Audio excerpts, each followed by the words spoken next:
satiate that craving for chocolate by making some raw cacao pudding. This is one of my favorite raw dishes. It definitely has fats and it has sugar in it, but it has a definitely healthy version. So we're gonna go ahead and be just fine with that, because we don't want to have a diet of deprivation where we feel like we don't get to have any great treats and we don't get to enjoy ourselves and indulge in our cravings. So we are going to start with 2 tablespoons of coconut oil. And I just want to show this coconut oil to you. This is the best price that I found on the organic coconut oil. That's the 54-ounce Nativa, and for whatever reason, the price per ounce on that seems to be the best. Amazon sells it, gosh, even up to huge, gallon, 2-gallon, 5-gallon containers. But for whatever reason, when you do the math, that 54-ounce container seems to be the best deal. So just a little FYI on that.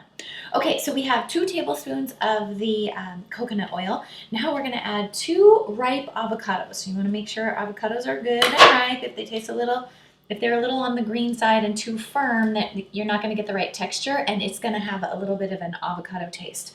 And this, you will not know that there's avocados in this. I serve this all the time, and people don't even realize that it's a raw dish. They just think I'm serving a nice, fresh, yummy pudding. So we're going to get this avocado squeezed out. We want the whole thing in there, so we're just going to make a nice, we don't want the peel though. There we go. A little bit in there. There we go. Okay.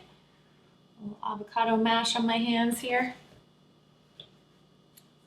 Okay, so we are going to put the second avocado in here, and then we're going to sweeten the pudding with either maple syrup or agave. I have a dark organic agave that we're using today, but maple syrup works great too if you prefer that as your sweetener of choice. And then we're going to also add some vanilla in here, and we're also going to add some very delicious, oh so good for you, raw cacao. I know everyone's sort of on the fence about cacao, but that's one of those things. Just rinse. It's definitely better than running out and getting a box of Jell-O chocolate pudding, so I don't even worry about that. I think that cacao is a delicious addition to any balanced, healthy diet. So let's go ahead and add it. We need a full 1/4 cup here in this dish. There we go. Nice 1/4 cup of cacao. Put that in there. And then we need 1 teaspoon of vanilla. Pretty good at eyeballing it at this point in my life, but you might want to measure. Okay. And then we're going to need 1/2 to 3/4 cup of the agave. So I'm going to do 1/2 cup, and then I'm going to taste it and see where it's at, because I don't want to overdo it and have it be too sweet.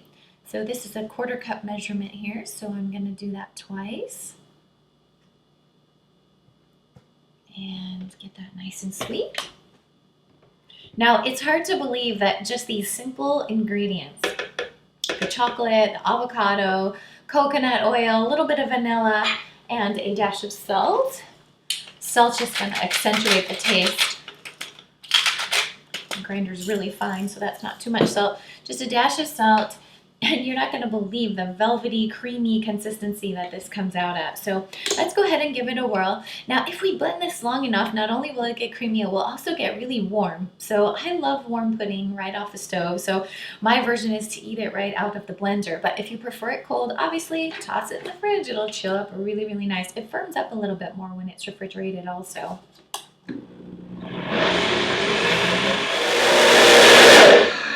Okay, this is sweet and delicious. I'm not going to add any more agave to that at all. It tastes great. Okay, so let's set that out of the way. And we're just going to serve this right up. Put it in a cute little bowl over here. Get some of this stuff out of the way so you can see. There we go. Now there is quite a bit of pudding in here. Oops, if I don't spill it everywhere. There's quite a bit of pudding in here, so you're definitely going to have multiple servings. You can just put what you don't eat when you make it fresh into the fridge. And like I said, it's really tasty cold too.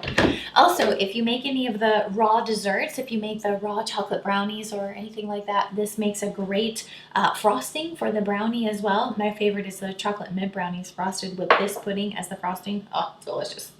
Okay, now you could top this with some chopped bananas. I'm gonna just put a little bit of almonds and also a dash of cinnamon because I like some cinnamon with my chocolate. It's great too if you add just a little bit of cayenne to this mix. If you want a grown-up version, add a little bit of dried ginger and a little bit of clove and a little bit of cayenne pepper. It gives it almost like a chocolate chai flavor. So that's a good twist on it if you get tired of this, which I could never get tired of this.